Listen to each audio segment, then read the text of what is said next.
Hey guys, it's Coach Kathy here. Welcome back to my kitchen, and as you can tell, it's the Christmas season and I'm so excited to use Victoria's Standard Keto 2.0 version flour because I want to make some cookies where it's the Christmas season. And I have already made the cranberry bliss bars. Look down through my videos and you'll see the recipe for that. They turned out excellent, but I want some cookies. And my favorite cookies are actually Gingersnap cookies. And they're just chewy and they have molasses and butter and brown sugar. But you know, I'm all about having the treats during our 20% times, but not the whole season. And I really want to see how this flour holds up to a true low carb recipe. So that's what I'm gonna make for you right now. And if you want to see more content like this and see how I use that keto version 2.0 flour and other recipes and make other keto, diabetic, berry friendly recipes, hit the subscribe button and hit the notification bell so you never miss when I go live. Now in this bowl, I have 3/4 of a cup of butter that is room temperature and it's softened. And so we're gonna add our sugars to this now.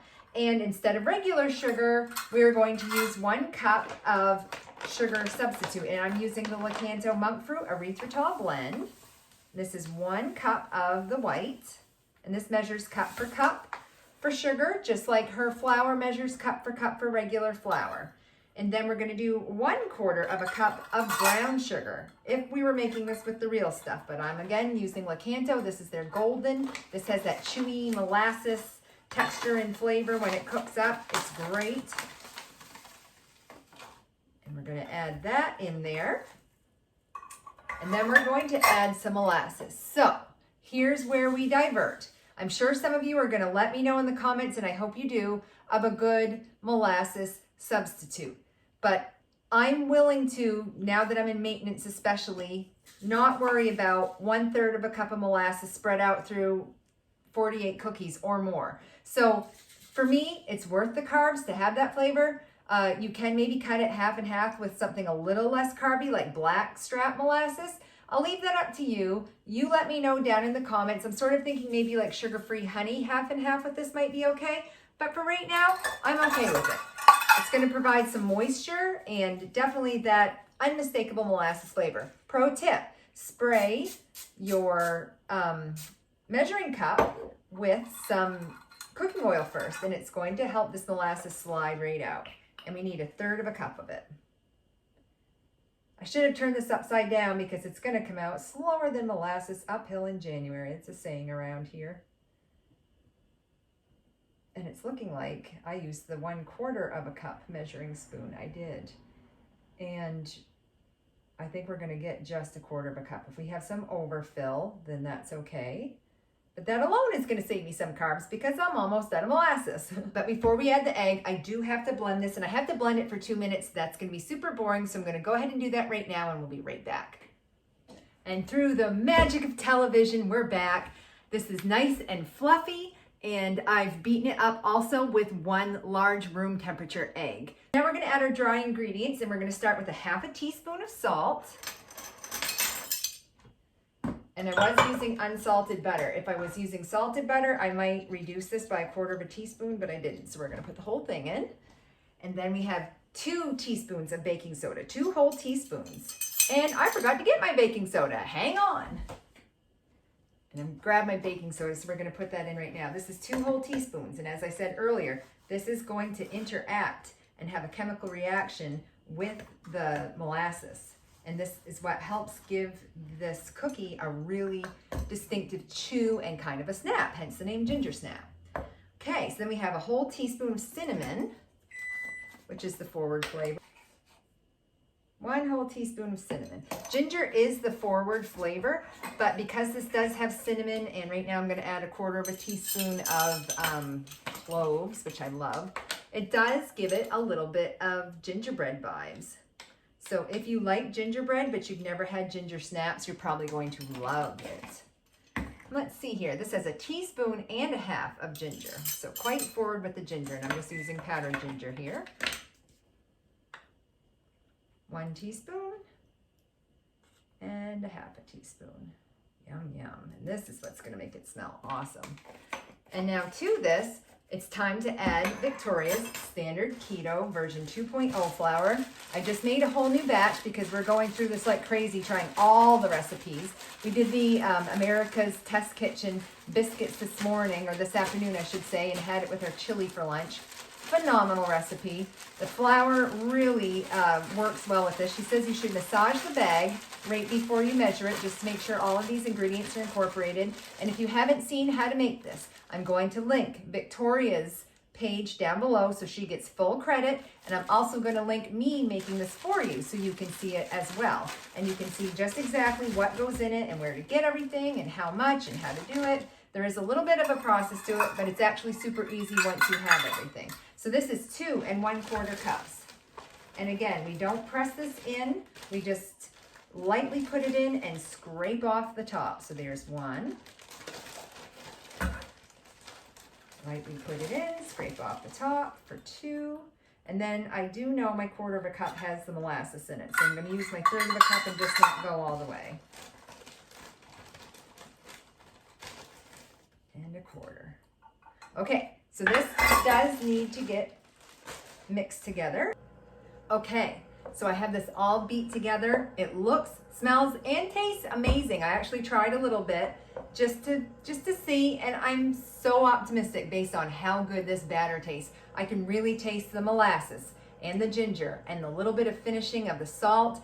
And I really think the almond flour that's in the standard 2.0 keto flour replacement for regular flour is giving a really great texture from that almond meal. And it is a very fine processed almond flour. So, you know, there's not a lot of gritty texture to it anyway, but this is so far working. I could eat this whole thing of dough. But what we need to do is we need to take and grab a little bit, and we're going to, I have one already done. We're going to roll a ball that are going to be about 1 inch in size. You can see those, I'm sure. And then we're just going to drop them into a bowl that has some of that granulated artificial sweetener. And so this is again the Lakanto monk fruit erythritol blend. And it just gets a light roll, about that big, and then it goes right on our cookie sheet. And I have a bunch of these to do. It's going to be pretty boring. Again, I'll spare you of that. And then these are going to go into a 350 preheated oven for 15 minutes. Really put a lot of space in between your cookies because these guys are definitely going to spread, and we want them to. That's what gives them that crispy outside and chewy, almost like lacy texture inside. They're going to be so good. So I'm going to bake these off, and then we'll be right back and we'll see how they taste. Stay tuned. And we're back, and I wish you could smell this. This smells like Christmas. This is just making me think of home and being a little girl and, you know, making cookies with my mom. These are great cookies to make with kids because they love rolling them in the balls and then rolling them in the sugar. So let's try this real time, full stop. About 6 or 8 cookies got a little dark. I did this in convection in my oven, like on the convection setting, and it was the cookies on the bottom shelf or the bottom rack. If anybody has any suggestions as to why this happened, let me know. At first I thought, you know, maybe it was just the sugar that they were rolled in, but here's a perfect example. Half got kind of dark, half looks perfect. And so these were at 350, and it was right around like the 11.5-minute mark. I could smell them, and that's usually a good indicator that your baked goods are done once you can smell them and that you should check. So even though the recipe said 15 minutes, I don't know if it's because of the Keto 2.0 flour that we need to reduce cook time. I don't know if I maybe should have made my balls a little bigger, and if this recipe was maybe for 2-inch balls. It didn't specify in the recipe. And I don't know if it's because of the artificial sweeteners. I do know a lot of keto baking things can prematurely brown, so maybe I need to reduce my oven time. But I had a lot that look perfect, like this guy, and this is the one I'm gonna try. You know, this crack that happens, that it's crispy on the outside but then soft on the inside, that's exactly what we're looking for. So yeah, I'm definitely happy with that. I'm trying to get it in the light so you can see. And again, the smell is spot on. So let's see if the taste is. Here we go.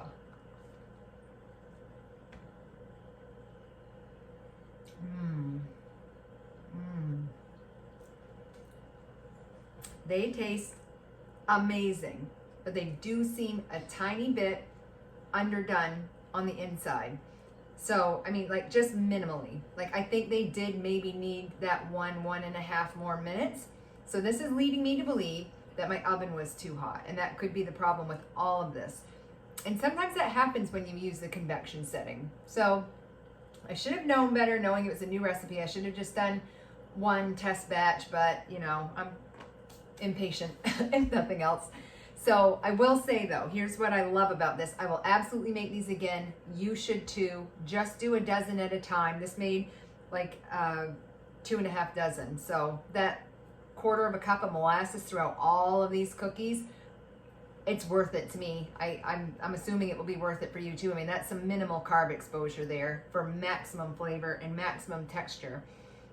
And as far as having almond flour in these, you would never, ever know. If you do have a nut allergy, on Victoria's page, she has nut alternatives. And I believe you can just replace the almond flour with more bamboo flour, but don't quote me on that. But there are nut alternatives, and I'm going to send you right to her page for that because she's done all the back work and the research on this. I haven't. I'm just taking her perfected flour and making stuff with it for you guys.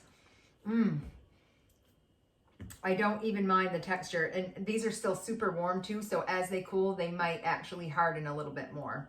So again, do a test batch, let them cool completely or even halfway, and then you decide what you want to do as far as temperature and time for your next batch. But I hope you make these. This is making my Christmas. I'm gonna grab a couple of these and a glass of Fairlife milk so that it's high protein and lower sugar and lower carb. And this is awesome. I'm completely confident you could serve these to anybody and they would never know that they're keto or low carb. And to me, that's the sign of a great cookie or any low carb product that you're making.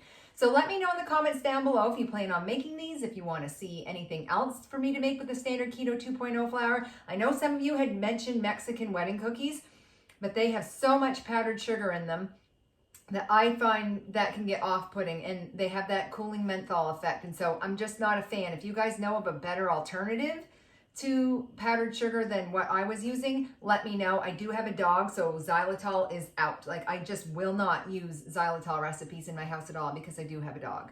But other than that, things are great. Christmas is in 2 weeks from today at the time of this video. Our daughter's going to be home in a couple of days. We haven't seen her since the end of August. And life is good, and I hope you're having a great Christmas season too. I hope you're filled with many blessings and many memories and lots of cookies. And we'll talk to you soon. Bye!